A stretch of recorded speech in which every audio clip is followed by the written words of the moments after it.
Oi, gente! Então, hoje, neste vídeo, nós vamos falar sobre a Idade Média. Então, a Idade Média, basicamente, foi um período de 1000 anos da história da humanidade em que ocorre um processo diferente do que havia antes e do que vai ter depois deste período.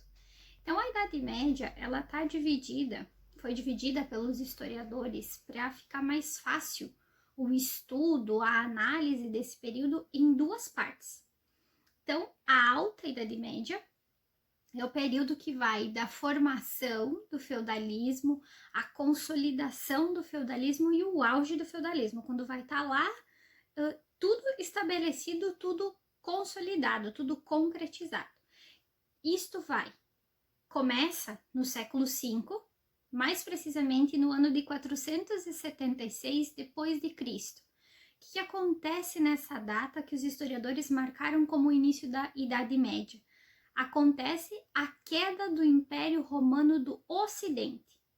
Então, o Império Romano havia sido dividido em duas partes por toda a questão da crise, como uma possibilidade de facilitar a administração. Então, ele foi dividido em Império Romano do Ocidente e Império Romano do Oriente. E aí, em 476, um povo de origem germânica vai adentrar as fronteiras do Império Romano, vai depor o último imperador, e aí o Império Romano do Ocidente tem fim. 476 depois de Cristo, século V. E a Idade Média se estende, então, até o final, até o século XV, no ano de 453, quando ocorre a queda do Império Romano do Oriente, ou também, como a gente chama dentro da história, a queda de Constantinopla, a tomada de Constantinopla pelos turcos otomanos. A Alta Idade Média, que começa no século V, ela vai mais ou menos até o século X, 5 séculos. Então, até o século X, nós temos, do século V ao século X, a Alta Idade Média.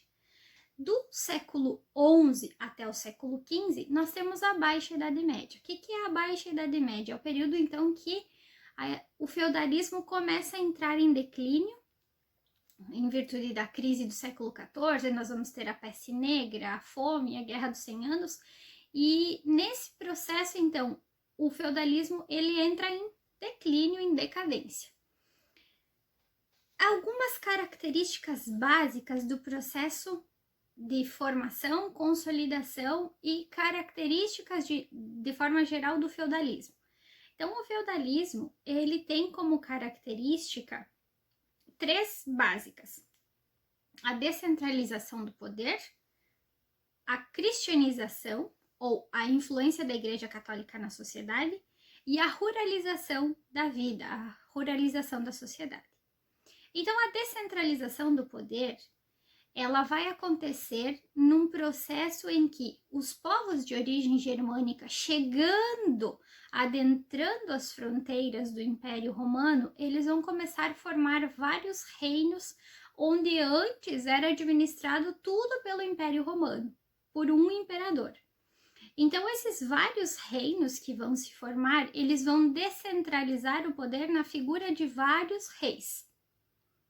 Além disso, junto com o processo de ruralização, nós vamos ter também a influência dos senhores feudais. Um dos reinos mais representativos da Idade Média é o Reino Franco, que depois vai se tornar o Império Carolíngio. Então, o Reino Franco, ele vai ser muito importante porque ele vai ter uma ligação muito forte com a Igreja Católica. Por isso, a segunda característica é a questão da influência da Igreja Católica. Como que vai acontecer essa relação entre a política e a religião? Essa relação vai se dar a partir do primeiro rei dos francos, que era o Clovis, e o Clovis, ele vai se converter ao cristianismo. O que isso significa? Ele vai se batizar cristão. A maioria dos povos germânicos tinham como práticas religiosas o politeísmo.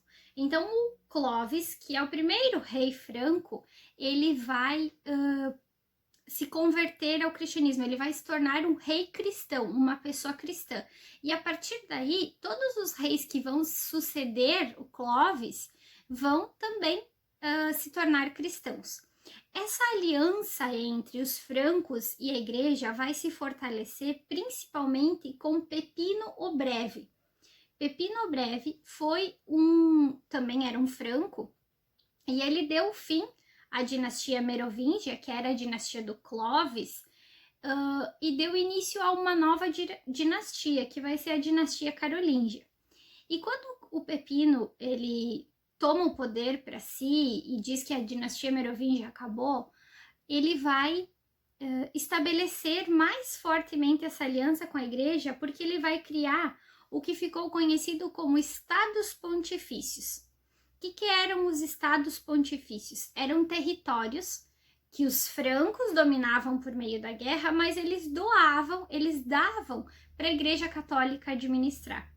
Eram territórios dominados pelos francos, faziam parte dos territórios francos do Império Carolíngio, porém, quem administrava esses territórios era a Igreja Católica.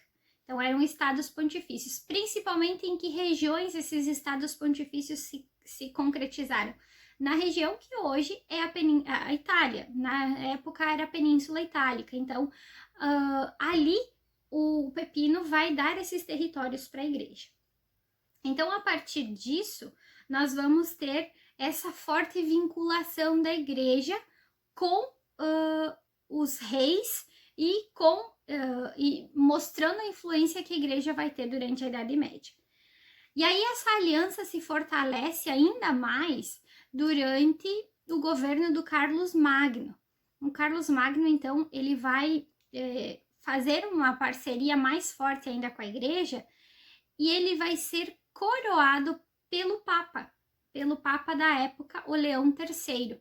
Então, o Papa da época, ele vai coroar numa cerimônia toda organizada, e essa cerimônia muito significativa vai ser na noite do Natal.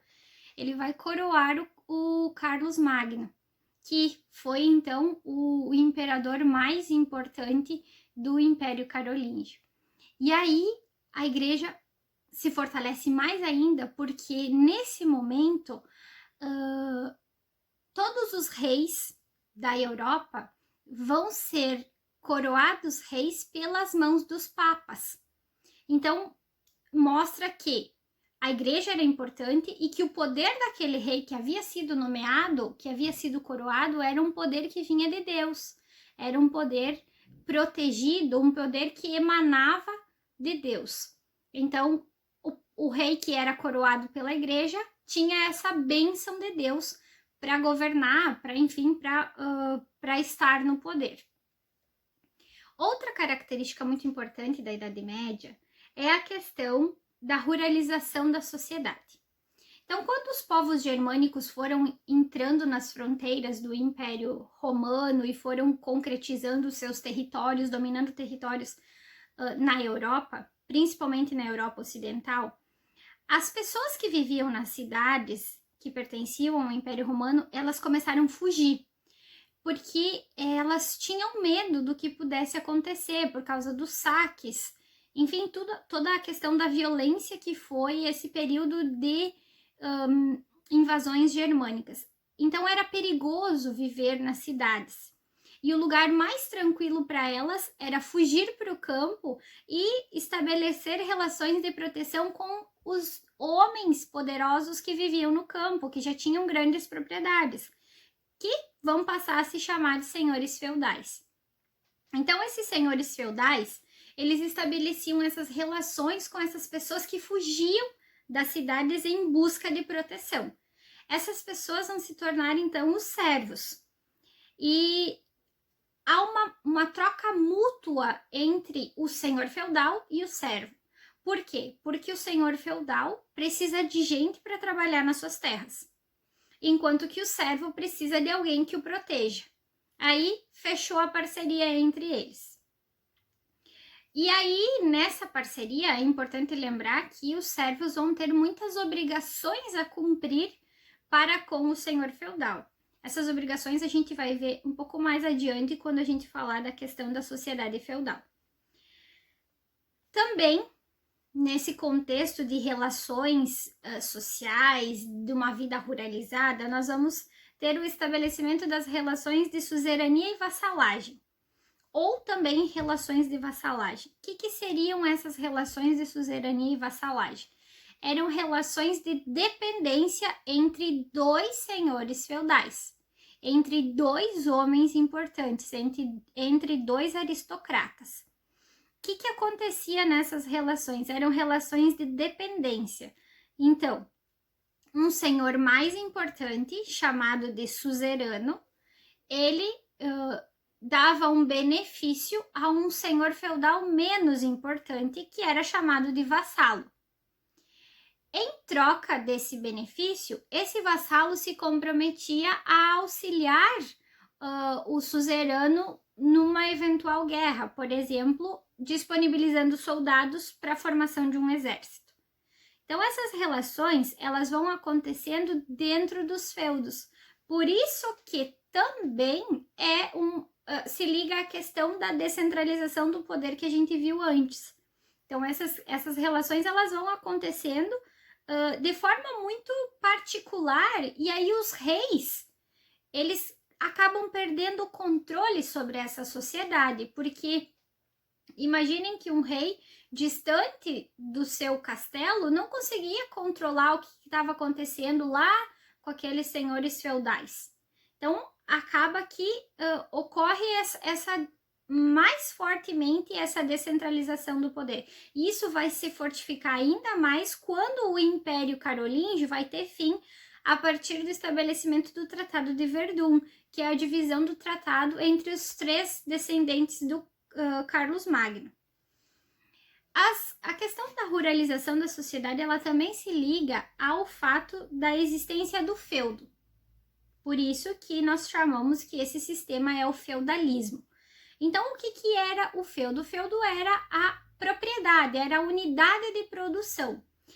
E o feudo, então, ele era autossuficiente. O que significa ser autossuficiente? Significa que tudo que as pessoas que viviam naquele lugar precisavam para viver, elas produziam. Basicamente, a produção central estava na agricultura, essencialmente agrícola, porém, o feudo também produzia aquilo relacionado ao artesanato. E, eventualmente, quando necessário, havia então um pequeno comércio que possibilitava a troca de produtos entre um feudo e outro, ou a compra de um produto entre um feudo e outro. Geralmente era a troca por causa da questão da moeda. Então, a vida estava ligada à questão do feudo. E aí era muito seguro, ou pelo menos era mais seguro viver no feudo do que viver numa cidade. Por isso as cidades praticamente se despovoaram durante a Idade Média. E elas só vão voltar a se povoar no contexto das cruzadas e no restabelecimento comercial que vai acontecer com o Oriente. Então, num apanhado geral, isto era a Idade Média. A descentralização do poder, a influência da Igreja Católica e a ruralização da sociedade. Então, como a prof falou anteriormente, o feudo era a unidade de produção, era onde a produção acontecia e o feudo era autossuficiente. Então, o feudo também ele era conhecido como o senhorio. Geralmente, o feudo ele tinha como centro um castelo ou a residência do senhor que era fortificada.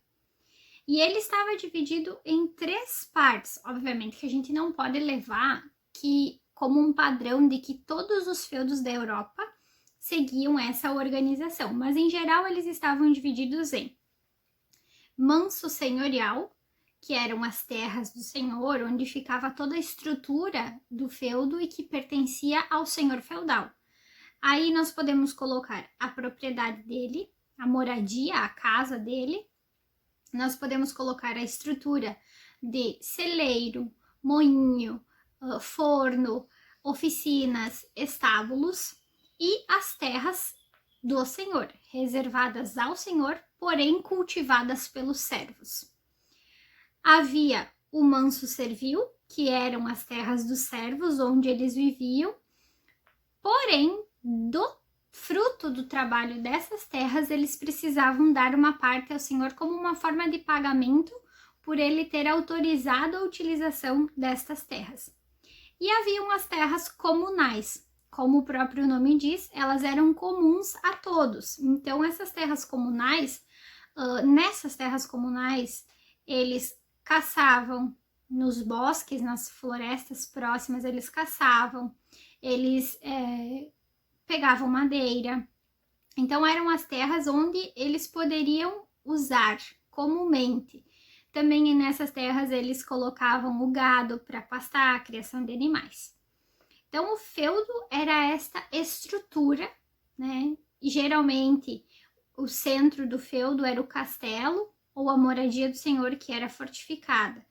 Significa que tanto o castelo quanto uma casa fortificada eram cercadas por muros, por muralhas. E essas muralhas serviam de proteção. Caso acontecesse um ataque ao feudo, todas as pessoas entravam nessas muralhas, adentravam, ficavam próximos do senhor feudal, e ali, então, o exército, a guarda do senhor feudal faria a proteção dessa população. Essa população aí que a prof está falando, a gente mais ou menos já viu alguns grupos que fazem parte dela, né? Falamos dos senhores feudais, falei dos camponeses. Então, basicamente, a sociedade feudal estava dividida em 3 grupos. Vale lembrar que esses grupos, eles tinham uma origem, vamos dizer assim, quase que de nascimento. Você nascia nessa condição, você vivia nessa condição e você morria nessa condição. Então, nós temos um dos grupos sociais formado pelo clero. Quem é que formava o clero? As pessoas ligadas à igreja. E aí, havia uma visão muito cristã nessa época de que o clero eram os que oravam. O clero também era responsável pela cobrança do dízimo, que é, então, um tributo pago sobre 10% daquilo que o fiel tinha para oferecer.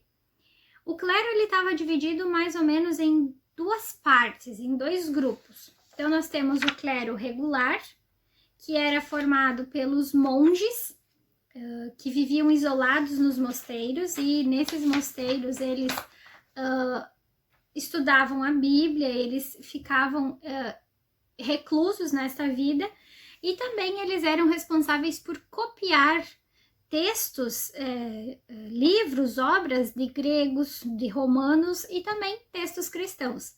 Eram chamados de monges copistas.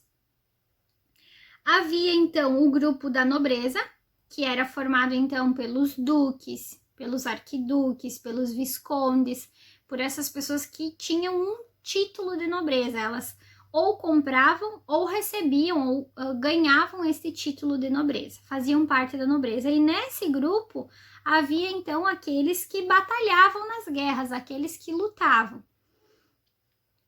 E o terceiro grupo da sociedade feudal, composto pelos camponeses, que podia ser dividido em 2, os servos e os vilões.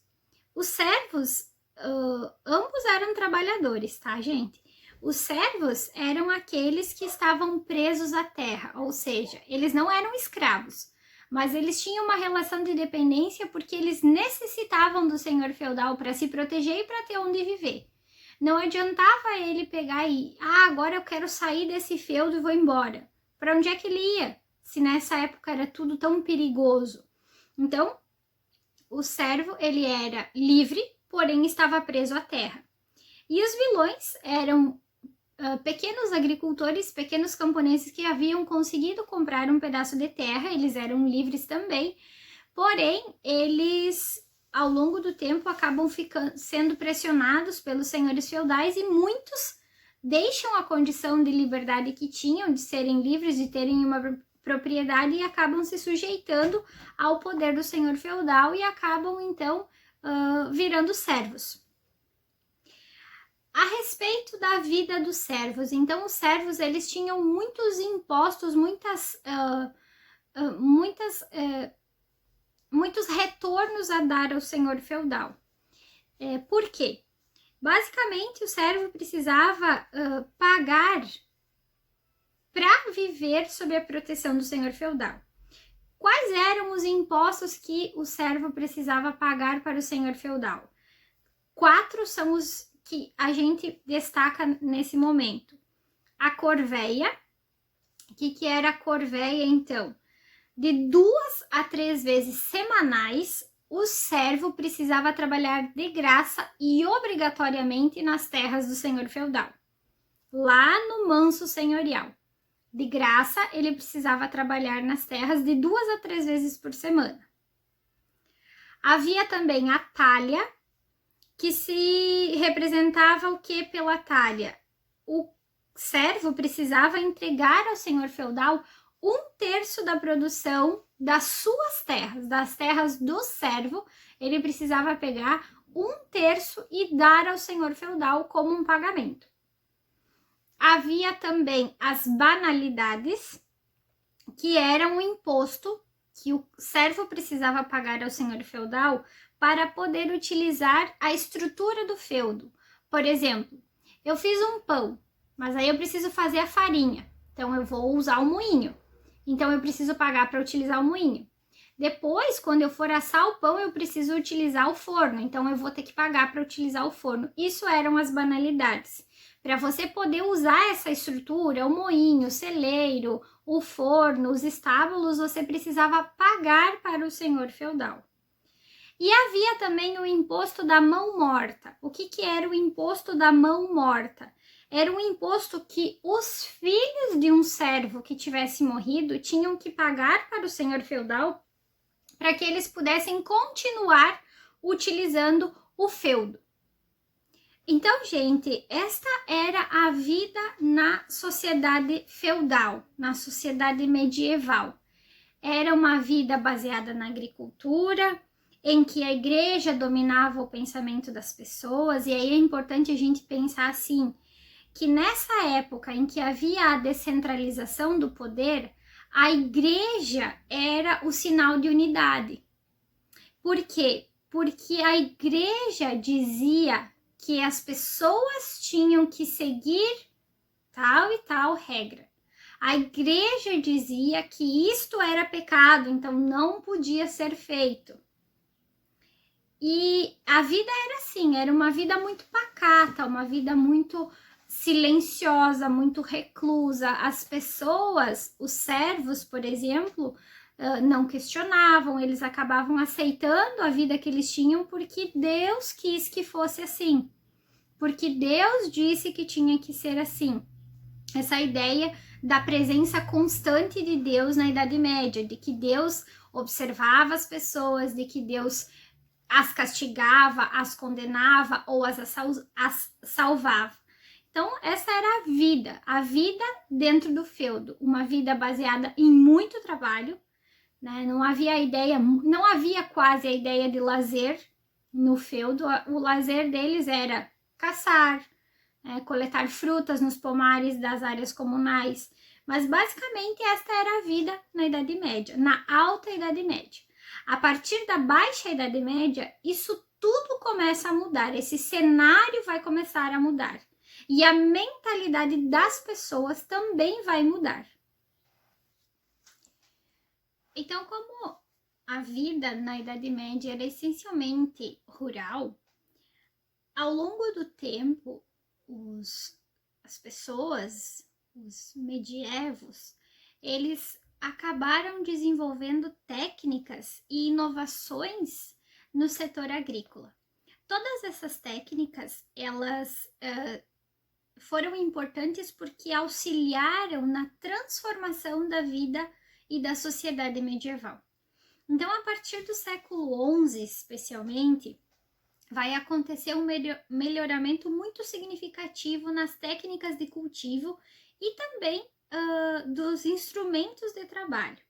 Uma das grandes inovações desse momento vai ser a questão da utilização da charrua, que era então uma espécie de arado feito de metal, de ferro, e que permitia a utilização de tração animal. Então, o cultivo agrícola, a terra, neste momento, vai ser cultivada de forma muito mais eficaz do que antes. Somado-se à utilização da charrua, os servos vão perceber o poder, a necessidade, a contribuição que a utilização de adubos também proporcionaram para o melhoramento da terra para o plantio e, consequentemente, a colheita. E a grande marca da Idade Média no que se refere à produção agrícola é a questão do sistema trienal de culturas. Então, o sistema trienal de culturas consistia em dividir as terras em 3 partes e a cada ano utilizar 2 partes para o cultivo e uma parte ficava em descanso, a terra ficava em descanso. Então, isso permitiu que pudesse haver 2 colheitas, uma no inverno e uma na primavera, e assim a produção de alimentos aumentava. Essas técnicas, esses instrumentos que vão ser produzidos e melhorados durante o século XI serão difundidos no século XII, ou seja, eles vão se espalhar pelo território europeu de forma a diminuir as crises de fome que haviam no continente, que eram coisas muito comuns.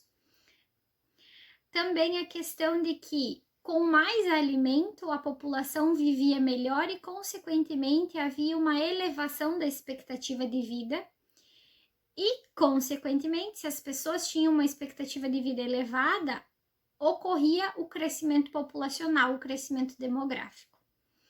E aí, esse crescimento demográfico, a partir do século XI, século XII, relacionado à questão da produção de alimentos, relacionado ao aumento da produção agrícola, do excedente, vai fazer com que muitas pessoas acabem migrando para as cidades, que eram chamadas de burgos, né, a pequena cidade murada, que essas cidades estavam despovoadas.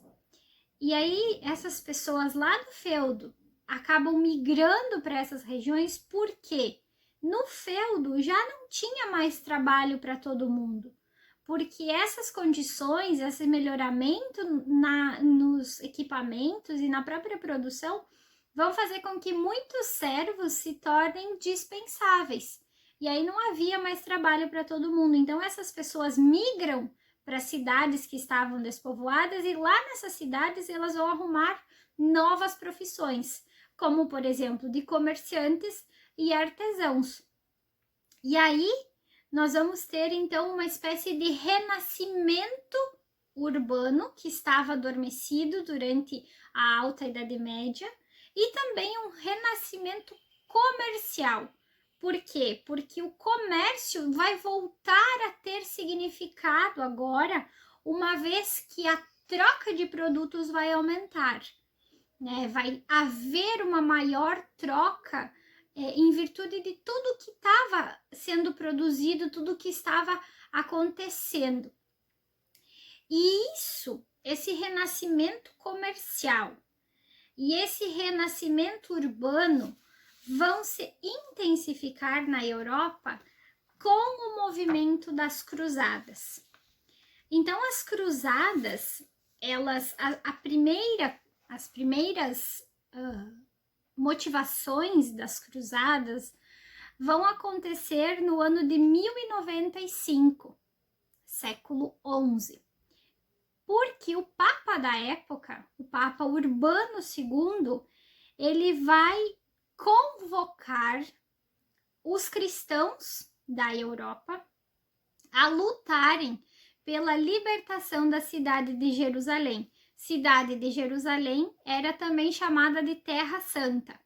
Por que Terra Santa? Porque era a terra onde Jesus teria sido morto, teria vivido, teria sido morto na cruz e ali ele teria ressuscitado. Então era a Terra Santa para os cristãos. E Jerusalém, neste contexto, ela estava sob domínio dos muçulmanos, dos islâmicos. Então, por isso que os cristãos queriam reconquistar a terra para eles, porque eles consideravam que Jerusalém era sagrada para os cristãos, para os que viviam na Europa. E os islâmicos, que também consideravam Jerusalém um ponto sagrado, não queriam que os cristãos interferissem nos aspectos religiosos deles. Então, haviam relatos de pessoas que iam até a região e diziam que tinham sido proibidas de entrar, e aí voltavam para a Europa e contavam para os clérigos da Europa que não tinham conseguido visitar Jerusalém, os lugares sagrados. E aí, então, o Papa motiva essa luta para reconquistar a Terra Santa, reconquistar Jerusalém para os cristãos, para os católicos. Então tinha esse caráter religioso, essa ideia de religião, esse aspecto ligado à religião, ao cristianismo, à Igreja Católica. Porém, conforme as cruzadas foram acontecendo, que foram 8 ao todo, elas passaram também a ser movidas por outros interesses ligados às questões econômicas e também ligados às questões econômicas, a questões sociais e também a questões políticas. Então, se nós pensarmos nas questões econômicas, nós vamos ter aí os comerciantes italianos, os burgueses, aqueles que viviam nos burgos lá na Europa, como a Pro falou, que eles queriam controlar portos, regiões de comércio no Oriente. Né? Queriam poder ter este controle sobre o comércio portuário no Oriente, porque assim eles podiam levar produtos para a Europa no preço que eles queriam, sem passar por ninguém para fazer esse comércio. Havia também os interesses dos nobres, que queriam buscar terras, riquezas, que desejavam ampliar o seu poder, mas por outras regiões, não somente na Europa. E as camadas mais baixas, por exemplo, os servos, os camponeses, que também iam para as cruzadas, também iam seguindo a convocação do Papa Urbano, eles buscavam melhorar a sua vida, melhorar as suas condições de vida lá no Oriente. Então, as cruzadas, elas contribuíram para a expansão do comércio, porque se estabeleceram redes de comércio pelo Mediterrâneo entre a Europa e o Oriente, e também elas auxiliaram, mas não no intuito direto, isso foi acontecendo gradativamente para que o sistema servil entrasse em declínio. A ideia daquela pessoa, daquele camponês preso à terra, submisso ao poder do senhor feudal, dependente do poder do senhor feudal. É importante também a gente destacar que as cruzadas contribuíram, vamos dizer assim, para que muitos senhores feudais perdessem as suas riquezas, uma vez que eles precisaram montar exércitos a pedido do Papa para conquistar a Terra Santa.